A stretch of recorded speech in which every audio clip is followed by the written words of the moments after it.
ಮಹಾಪರಾಕ್ರಮಿಗಳಾದ ವಿಶ್ವಾಮಿತ್ರರ ನಿರಂತರವಾದಂತಹ ಅಸ್ತ್ರಗಳ ಪ್ರಹಾರಗಳಿಂದ ಯವನರು ವ್ಯಾಕುಲಗೊಂಡಿದ್ದನ್ನು ಕಂಡು ವಸಿಷ್ಠರು ತಮ್ಮ ಯೋಗ ಮಾಯೆಯಿಂದ ಇನ್ನೂ ಅನೇಕ ಸೈನಿಕರನ್ನು ಸೃಷ್ಟಿಸುವಂತೆ ಶಬಲೆಯನ್ನು ಹುರಿದುಂಬಿಸಿದರು. ಶಬಲೆಯು ವಸಿಷ್ಠರ ಪ್ರೇರಣೆಯಂತೆಯೇ ಸೈನಿಕರನ್ನು ಸೃಷ್ಟಿಸುವ ಸಲುವಾಗಿ ಹುಂಭಾ ಎಂದು ಗರ್ಜನೆ ಮಾಡಿದೊಡನೆಯೇ ಸೂರ್ಯನಿಗೆ ಸಮಾನವಾದ ತೇಜಸ್ಸಿನಿಂದ ಕೂಡಿದ್ದ ಕಾಂಭೋಜರೆಂಬ ಸೈನಿಕರು ಹುಟ್ಟುತ್ತಾರೆ. ಶಬಲೆಯ ಕೆಚ್ಚಲು ಪ್ರದೇಶದಿಂದ ಶಸ್ತ್ರಪಾಣಿಗಳಾದ ಬರ್ಬರರು ಹುಟ್ಟಿದರು. ಯೋನಿಯಿಂದ ಯವನರು, ಪೃಷ್ಠದಿಂದ ಶಕ ಎಂಬುವವರು, ರೋಮಕೂಪಗಳಿಂದ ಕಿರಾತ ಸಮೇತರಾದ ಮ್ಲೇಚ್ಛ ಹಾರೀತಕರು ಹುಟ್ಟಿದರು. ಅವರೆಲ್ಲರೂ ವಿಶ್ವಾಮಿತ್ರರ ಕಾಲಾಳುಗಳ ಸಮೇತವಾದ ಅಶ್ವ, ರಥ, ಗಜ ಸೈನ್ಯಗಳನ್ನು ಕ್ಷಣ ಮಾತ್ರದಲ್ಲಿ ಧ್ವಂಸ ಮಾಡಿದರು.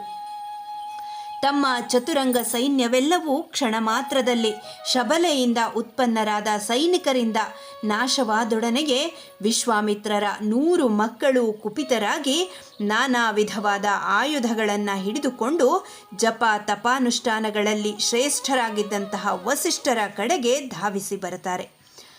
ಅವರು ತನ್ನೆದುರಿಗೆ ಬಂದೊಡನೆಯೇ ತೇಜೋ ವಿಶಿಷ್ಟರಾದಂತಹ ವಸಿಷ್ಠರು ಕುಳಿತಲ್ಲಿಯೇ ಒಮ್ಮೆ ಹೂಂಕರಿಸಿ ಅವರೆಲ್ಲರನ್ನೂ ಸುಟ್ಟು ಬಿಟ್ಟರು. ತಮ್ಮ ಅಪಾರವಾದ ಚತುರಂಗ ಬಲವು ಮತ್ತು 100 ಮಕ್ಕಳು ಕ್ಷಣ ಮಾತ್ರದಲ್ಲಿ ವಿನಾಶ ಹೊಂದಿದುದನ್ನು ಕಂಡು ಮಹಾ ಯಶಸ್ವಿಗಳಾದಂತಹ ವಿಶ್ವಾಮಿತ್ರರು ನಾಚಿಕೆಗೊಂಡು ಚಿಂತಿಸುತ್ತಾರೆ. ಆ ಸಮಯದಲ್ಲಿ ವಿಶ್ವಾಮಿತ್ರರು ಅಲೆಗಳಿಲ್ಲದೆ ಶಾಂತವಾಗಿರುವ ಸಮುದ್ರದಂತೆಯೂ, ಹಲ್ಲು ಕಿತ್ತ ಹಾವಿನಂತೆಯೂ ಮತ್ತು ರಾಹುಗ್ರಸ್ತನಾದ ಸೂರ್ಯನಂತೆಯೂ ಕಾಂತಿಹೀನರಾಗಿ ಬಿಟ್ಟರು. 100 ಮಕ್ಕಳು ಮತ್ತು ಅಕ್ಷೌಹಿಣಿ ಸೈನ್ಯವು ಬ್ರಹ್ಮರ್ಷಿಗಳಾದ ವಸಿಷ್ಠರೊಬ್ಬರಿಂದಲೇ ಹತವಾಗಲು ಕೌಶಿಕರು ವಿಶ್ವಾಮಿತ್ರರು ರೆಕ್ಕೆಗಳನ್ನು ಕತ್ತರಿಸಿದ ಪಕ್ಷಿಯ ರೀತಿಯಲ್ಲಿಯೇ ಬಹಳ ದೀನರಾಗಿ ಬಿಟ್ಟರು.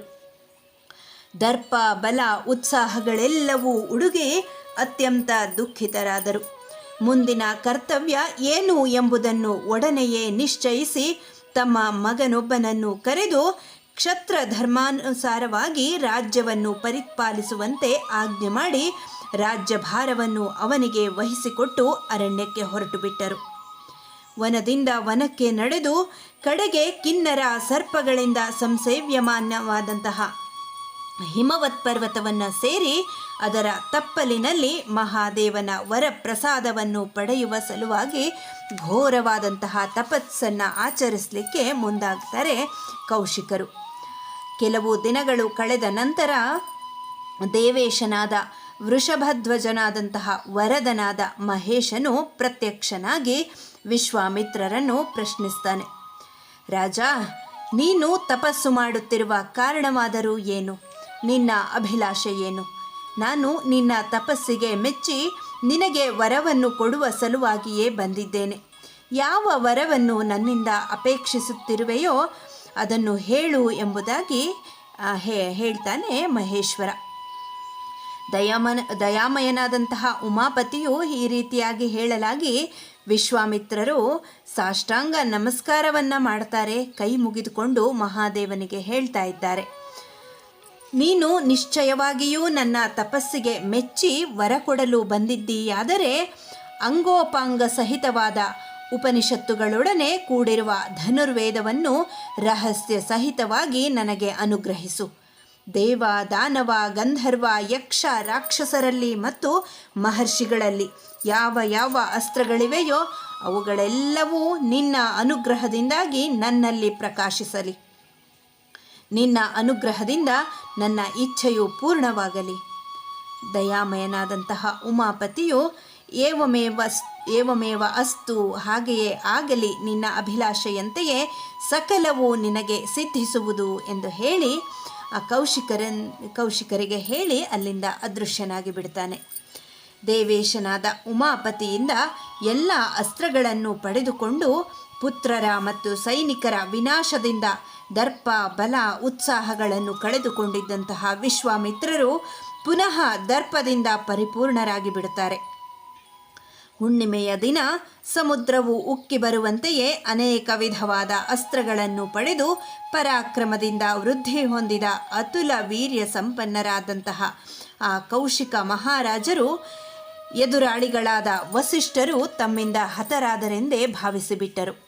ವಸಿಷ್ಠರ ಆಶ್ರಮಕ್ಕೆ ಹೋಗಿ ತಾವು ಸಂಪಾದಿಸಿದ ಅಸ್ತ್ರಗಳನ್ನು ಧನುಸ್ಸಿನಲ್ಲಿ ಆರೋಪಿಸಿ ಪ್ರಯೋಗಿಸಲು ತೊಡಗುತ್ತಾರೆ.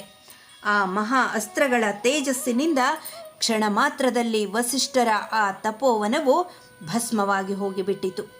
ಧೀಮಂತರಾದ ವಿಶ್ವಾಮಿತ್ರರು ಪ್ರಯೋಗಿಸಿದ ಮಹಾ ಅಸ್ತ್ರಗಳನ್ನು ಮತ್ತು ಅದರ ಪರಿಣಾಮವನ್ನು ಕಂಡು ಭಯಗೊಂಡ ನೂರಾರು ಮಹರ್ಷಿಗಳು 4 ದಿಕ್ಕುಗಳಿಗೂ ಪಲಾಯನ ಮಾಡಿಬಿಟ್ಟರು. ವಸಿಷ್ಠರ ಶಿಷ್ಯರು, ಆ ದಿವ್ಯಾಶ್ರಮದಲ್ಲಿದ್ದ ಮೃಗ ಪಕ್ಷಿಗಳು ವಿಶ್ವಾಮಿತ್ರರು ಪ್ರಯೋಗಿಸಿದಂತಹ ಅಸ್ತ್ರಗಳ ತಾಪವನ್ನು ತಡೆಯಲಾರದೆ ಭಯದಿಂದ ನಾನಾ ದಿಕ್ಕುಗಳಿಗೆ ಪಲಾಯನ ಮಾಡುತ್ತಾರೆ. ಮಹಾತ್ಮರಾದ ವಸಿಷ್ಠರ ದಿವ್ಯಾಶ್ರಮವು ಒಂದು ಮುಹೂರ್ತ ಮಾತ್ರದಲ್ಲಿ ಶೂನ್ಯವಾಗಿ ಹೋಯಿತು. ನಿಶ್ಚಯವಾಗಿಯೂ ಆ ಸಮಯದಲ್ಲಿ ಆ ದಿವ್ಯಾಶ್ರಮವು ವೃಕ್ಷರಹಿತವಾಗಿ ಮನುಷ್ಯರಹಿತವಾಗಿ ಬಂಜರು ಬಿದ್ದಿರುವ ಭೂಮಿಯಂತೆಯೇ ಶಬ್ದ ಶೂನ್ಯವಾಗಿ ಕಾಣುತ್ತಿತ್ತು. ಭಯವಿಹ್ವಲರಾಗಿ ನಾನಾ ದಿಕ್ಕುಗಳಿಗೆ ಪಲಾಯನ ಮಾಡುತ್ತಿದ್ದ ಋಷಿ ಮಹರ್ಷಿಗಳನ್ನು ಶಿಷ್ಯರನ್ನು ಕುರಿತು ವಸಿಷ್ಠರು ಹೇಳ್ತಾರೆ. ಹೀಗೆ ಏಕೆ ಓಡುತ್ತಿದ್ದೀರಿ? ಸೂರ್ಯನು ಹುಟ್ಟಿದೊಡನೆಯೇ ತನ್ನ ಕಿರಣಗಳಿಂದ ಕ್ಷಣ ಮಾತ್ರದಲ್ಲಿ ಮಂಜನ್ನು ವಿನಾಶಗೊಳಿಸುವಂತೆ ಈ ಗಾಧೇಯನನ್ನು ನಿಮಿಷದಲ್ಲಿ ವಿನಾಶ ಮಾಡುತ್ತೇನೆ. ಭಯಪಟ್ಟು ಓಡಬೇಡಿರಿ. ಹೀಗೆಂದು ಆಶ್ವಾಸನೆಯನ್ನು ನೀಡಿ ಕೋಪಾವಿಷ್ಟರಾಗಿ ವಿಶ್ವಾಮಿತ್ರರಿಗೆ ಹೇಳ್ತಾರೆ ವಸಿಷ್ಠರು. ದುರುಳನೆ, ಬಹಳ ಕಾಲದಿಂದ ಮಹರ್ಷಿಗಳಿಂದಲೂ ಮೃಗ ಪಕ್ಷಿಗಳಿಂದಲೂ ಸಮೃದ್ಧವಾಗಿದ್ದ ಈ ದಿವ್ಯಾಶ್ರಮವನ್ನು ನೀನು ಕ್ಷಣ ಮಾತ್ರದಲ್ಲಿ ವಿನಾಶ ಮಾಡಿದ್ದಿ. ಮೇಲಾಗಿ ನೀನು ದುರಾಚಾರಿ, ಪರರ ವಸ್ತುವನ್ನು ಅಪಹರಣ ಮಾಡುವುದರಲ್ಲಿ ಆಸಕ್ತಿ ಉಳ್ಳವನು. ಅದೂ ಅಲ್ಲದೆ ಎಲ್ಲಿ ಹೇಗೆ ವರ್ತಿಸಬೇಕು ಎಂಬ ವಿವೇಚನೆ ಇಲ್ಲದ ಮೂಢನು ನೀನು. ಹೆಚ್ಚು ಕಾಲ ಉಳಿಯಲಾರೆ. ಪರಮ ಕ್ರುದ್ಧರಾದ ವಸಿಷ್ಠರು ವಿಶ್ವಾಮಿತ್ರರಿಗೆ ಹೀಗೆ ಹೇಳಿ ಧೂಮರಹಿತವಾದಂತಹ ಕಾಲಾಗ್ನಿಯಂತೆಯೇ ಬ್ರಹ್ಮ ತೇಜಸ್ಸಿನಿಂದ ಪ್ರಜ್ವಲಿಸುತ್ತಾ ಮತ್ತೊಂದು ಯಮದಂಡದೋಪಾದಿಯಲ್ಲಿದ್ದ ತಮ್ಮ ಬ್ರಹ್ಮದಂಡವನ್ನು ಹಿಡಿದು ವಿಶ್ವಾಮಿತ್ರರಿಗೆ ಎದುರಾಗಿ ನಿಂತು ಬಿಡ್ತಾರೆ.